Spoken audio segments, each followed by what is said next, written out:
Good morning. So do a little morning prep here. It's about 7 a.m. where I am.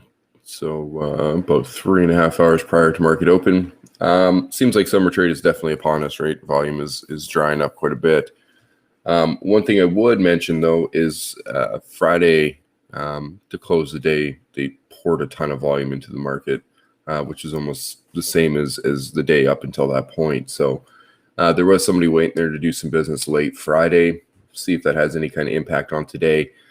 So, I mean, we've been one time framing up 1, 2, 3, 4, 5 straight days after that little liquidation. This is not really surprising, though. It's kind of what was to be expected.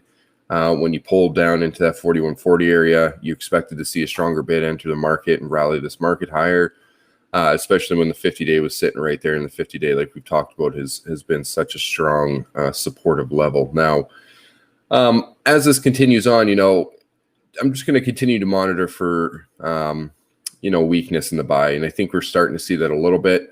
Not so much to see some big aggressive collapse or anything like that, but more just to see this move back towards that value area that we broke to the downside. Then we came back into it to see us come back and retest the high of that, which is about 42.40, 35, somewhere in that area. I think the odds would favor a move like that. So that's kind of what I'm looking for here as far as the daily profiles go. Now, when I'm looking at the ES here, and I'm trying to determine, where the odds are and where the odds, are steadily increasing.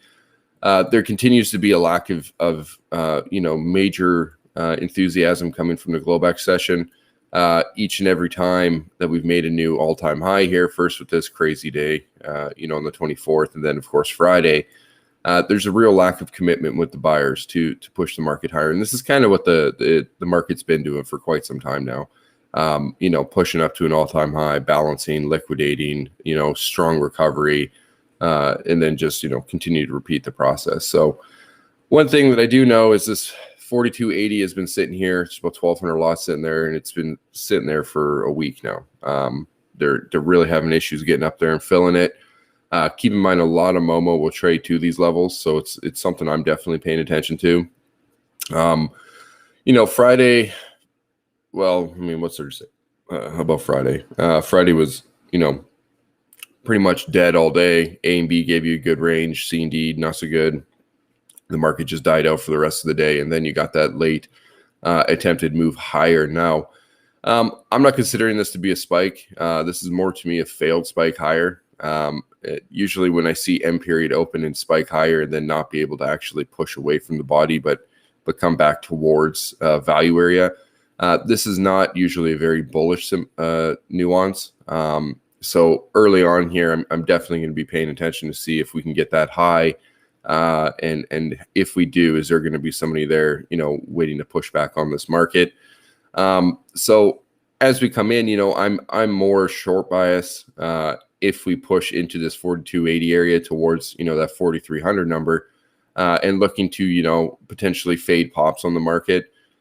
Likewise, I'm not really looking to buy up here again in ES. Where I want to buy is somewhere down here, right? 42.40, 38, 36, somewhere in that range. That's a far better buy for me. Again, that comes to the top of that value area. Up here, I think when you're buying the market at the all-time high, I think you're really hoping for Momo to take control. And if it does, it does. If the they open this and they jam this higher, I can live with the fact that I won't be a part of it. It's not a big deal to me. But keep in mind on anything, if they do that, there should be an opportunity to get into the market on some sort of pullback when and if that does occur. Then taking a look at RTY. Over here, we talked about RTY on Friday. I said, this 23.48 area is an area I definitely want to be paying attention to as far as looking to short the market. Again, why?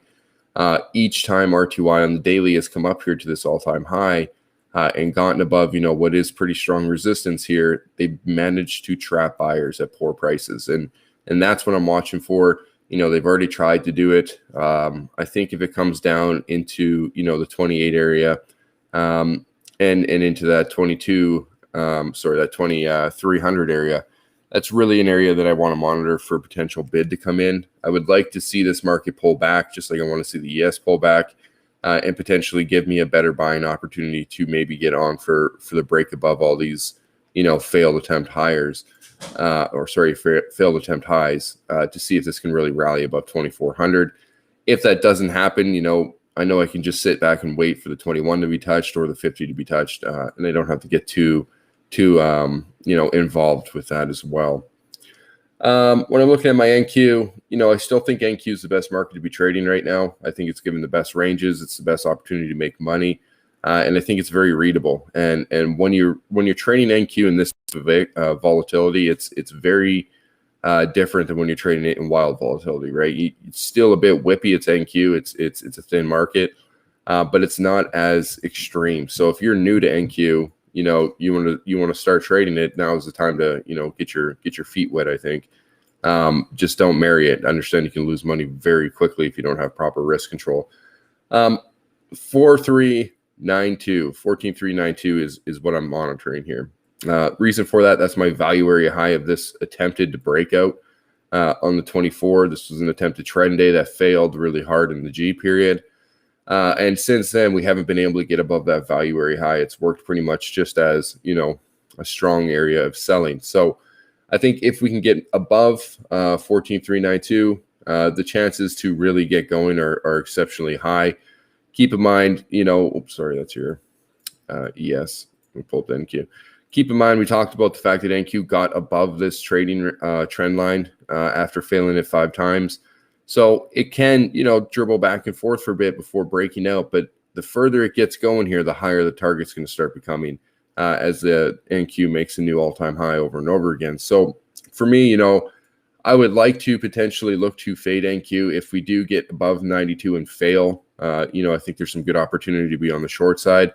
Likewise, if you break above 92 and really get going, I think pulling back towards that level is a good opportunity to get long.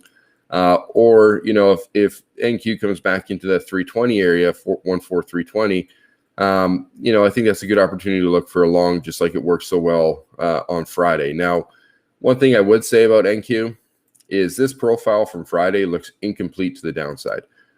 So what that means to me is it looks like it had a decent auction on the upside, but when I look at it, let me just collapse it here for you. If I can't figure out how to do it again. I've changed everything with zero charts. Oh my goodness. Well, no, I've just gotten carried away here. It put me back to the 11th. Bear with me here.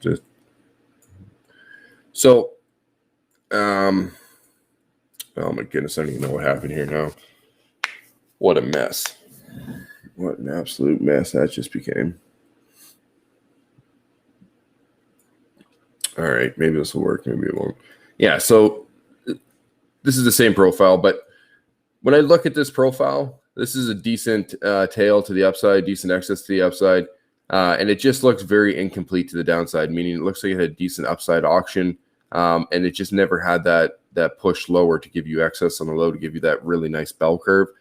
So that's kind of one thing I'll be watching for early on today, is maybe, NQ is willing to, potentially, I'm going to have to fix all this now. It's a nightmare. Is willing to potentially, fix that low, give us some excess for a potential buy opportunity to get into the market. So that's kind of where I'm at coming into today. Like I said, I think NQ would be the better trade for everything as far as the 3 markets I watch, but we'll wait and see and see how we open here in the next 3 hours. But with that being said, thanks for jumping on, and I will see you guys again tomorrow morning.